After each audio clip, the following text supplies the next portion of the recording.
ಪ್ರಿಯರೇ, ದೇವರು ಒಳ್ಳೆಯವರು, ಒಳ್ಳೆಯದನ್ನು ಮಾಡುವವರಾಗಿದ್ದಾರೆ.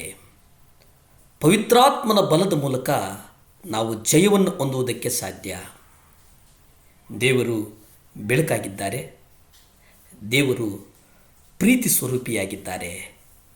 1 ಯೋಹಾನ 1ನೇ ಅಧ್ಯಾಯ 5, 4, 8 ನೀವು ಗ್ರಹಿಸಿ.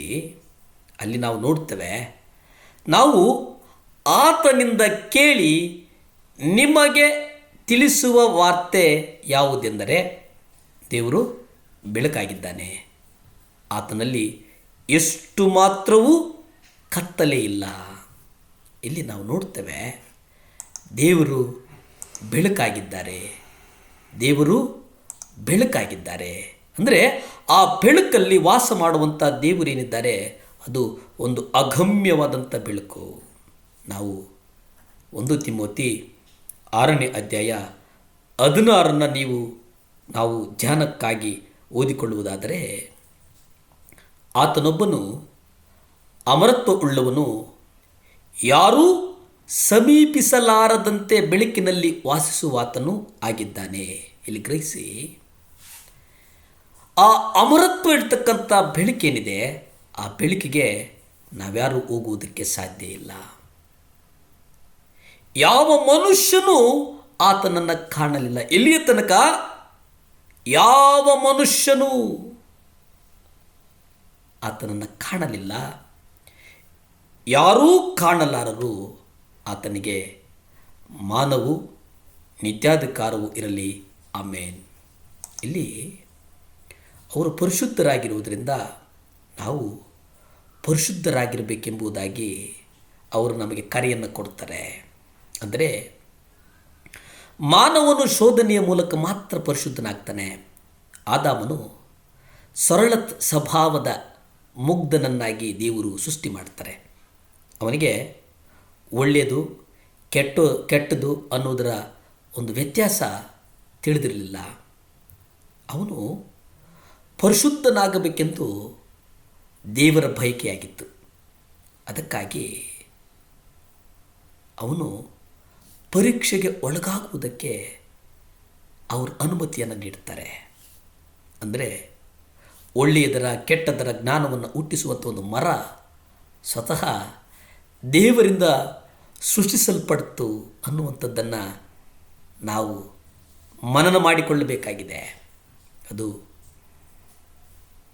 ಆ ಸೃಷ್ಟಿ ಅಂದರೆ ಆ ದೇವರು ಸೃಷ್ಟಿಸಿದ್ದ ಅದರಲ್ಲಿ ಆ ಸೃಷ್ಟಿಯಲ್ಲಿ ಕೆಟ್ಟತನವಿರಲಿಲ್ಲ. ಅದಕ್ಕೆ ದೇವರು ಹೇಳ್ತಾರೆ, ಬಹು ಒಳ್ಳೆಯದು ಎಂಬುದಾಗಿ ಘೋಷಣೆಯನ್ನು ಮಾಡಿಕೊಳ್ತು ಅನ್ನುವಂಥದ್ದನ್ನು. ಅದನ್ನು ನೀವು ಆದಿಕಾಂಡ 1ನೇ ಅಧ್ಯಾಯ 31 ನಾವು ಗ್ರಹಿಸ್ತೇವೆ. ದೇವರು ತಾನು ಮಾಡಿದ್ದನ್ನೆಲ್ಲ ನೋಡಲಾಗಿ, ಇಗೋ ಅದು ಬಹು ಒಳ್ಳೆಯದಾಗಿತ್ತು.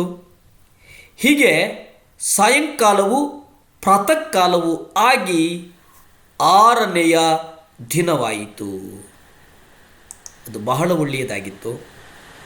ಏಕೆಂದರೆ ಅದರ ಆಕರ್ಷಕ ಸೆಳೆತವನ್ನು ವಿರೋಧಿಸುವುದರ ಮೂಲಕ ಆದಾಮನಿಗೆ ಪರಿಶುದ್ಧನಾಗುವ ಒಂದು ಅವಕಾಶ ದೊರಕಿತು ಎಂಬುದಾಗಿ ನಾವು ಅರ್ಥ ಮಾಡಿಕೊಳ್ಳಬೇಕಾಗಿದೆ. ಸತ್ಯವೇದದಲ್ಲಿ ನೀವು ನಾನಾ ವಿಧವಾದಂಥ ಶೋಧನೆಗಳನ್ನು ಎದುರಿಸುವಾಗ ಅವೆಲ್ಲ ಆನಂದಕರವಾದದ್ದನ್ನು ಎಣಿಸಬೇಕಾಗಿದೆ. ಯಾಕೋಬ 1ನೇ ಅಧ್ಯಾಯ 2-3 ನೋಡಿ.